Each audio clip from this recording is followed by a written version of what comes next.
Ilya Ivanovich was a Russian biologist who wanted to get the sperm of animals and put it into different species to see what happened. He started off slowly, creating a Z-donk from a zebra and donkey, a rat mouse, a guinea pig mouse, and an antelope and a cow. Then in 1910, he told a gathering of zoologists that he thought it could be possible to create a human-ape hybrid, often now referred to as a humanese. In 1926, he and Serge Vonroff transplanted a human ovary into a chimp before attempting to inseminate her with human sperm. He attempted this 2 more times without success, so he then pitched an alternate approach to take sperm from chimpanzees and implant it into African women without their knowledge or consent. The plan was to pretend that the insemination of a chimpanzee was merely a medical examination and let the mother find out when she gave birth. Thankfully, the French governor said no to this idea.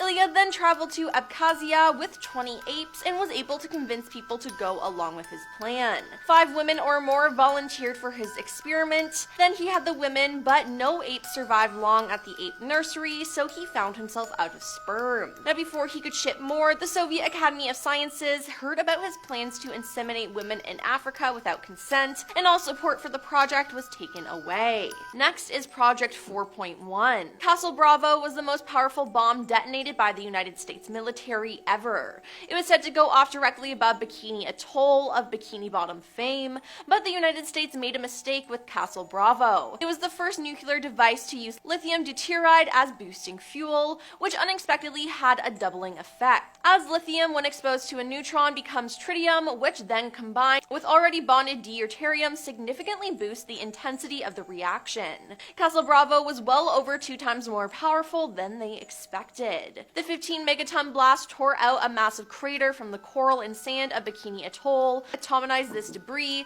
and flung it into the sky. This cloud became highly irradiated, passing directly at the stem of the mushroom cloud, and began to fall out for several hundred kilometers. The fission explosion was also especially dirty and made a huge cloud of intensely radioactive debris.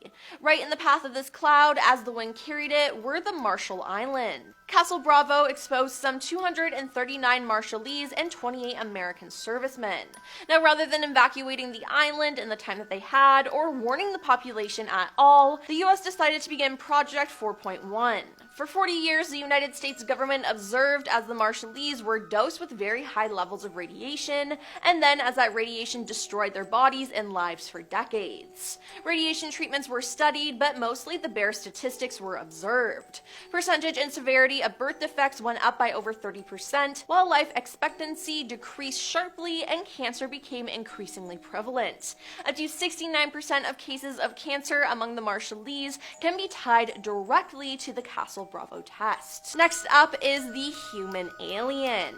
On the night of October 16, 1957, Antonio Villas-Boas was plowing fields when he saw what he described as a red star in the night sky that approached him, growing in size. He was then seized by a 5-foot-tall humanoid who was wearing gray coveralls and a helmet. 3 similar beings then joined, and they dragged him inside their craft. Once inside the craft, Antonio said he was stripped of his clothes and covered from head to toe with a strange gel. He was then led to a large semicircular room through a doorway that had strange red symbols written over it. They then took blood from him and took him to a 3rd room where some kind of gas was pumped into the room, which made him violently ill.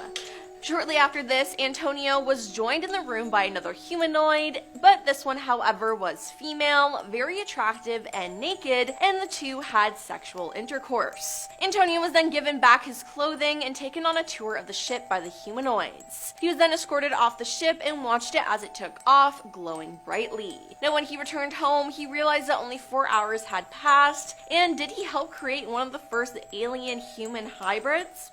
I think so. Let's discuss Tuskegee. One of the most infamous medical studies in history, the Tuskegee syphilis study, was a study to determine the long-term untreated effects of syphilis. Of course, the subjects weren't told that, they were simply told it was a health study, and if they participated, they'd be given free medical care for the 6 months the study ran. But the study did not run for 6 months, it ran for 40 years. From 1932 to 1972, 600 African American sharecroppers, 399 of which which had syphilis, were observed while given bogus treatments for bogus illnesses. In fact, the study would lose funding after the Second World War, and instead of the subjects being treated with the now widely available and highly effective treatment of penicillin, the study was continued in secret for almost 30 more years. 100 of the infected men would lose their lives to the infection, one which causes a myriad of severe health issues including liver and kidney inflammation and diseases, fever, malaise, weight and hair loss, and worse, along with the usual pustules. To Terry, syphilis occurs in about 30% of long-term infected individuals and can cause cardiovascular disease, severe tumors, and neurosyphilis, which is an infection of the central nervous system. Only 8 survivors would live to see the government apologize, 5 of which attended the ceremony in the White House. Next we have mermaids. Mermaids are half human, half fish. It's pretty simple. Now, there have been many cases of reported mermaid sightings throughout history, so who knows how they came about. It's been recorded in history that in 1811 there were 2 different sightings of the same mermaid in the same place, seen by 2 different people. There's been stories passed down from fishermen who have encountered these strange creatures in the ocean, and more recently, with the advancements in technology, mermaids have been caught on camera. There have been multiple sightings in Australia, including mermaids swimming and a mermaid skeleton washing up on a beach. Not to mention, one very convincing video taken is what happened in Israel in 2009. Dozens of locals near Kiryat Yam claimed to see a mermaid off the shore at sunset. These sightings went on for some time before the local media got involved. The onlookers said that the creature resembled a young girl and would often visit the beach and do tricks in the water. Now, eventually the Israeli government noticed all the attention and issued a $1 million reward for anyone who could provide proof of the mermaid. So, 1, I think they're real, and 2, they're a pretty cool hybrid.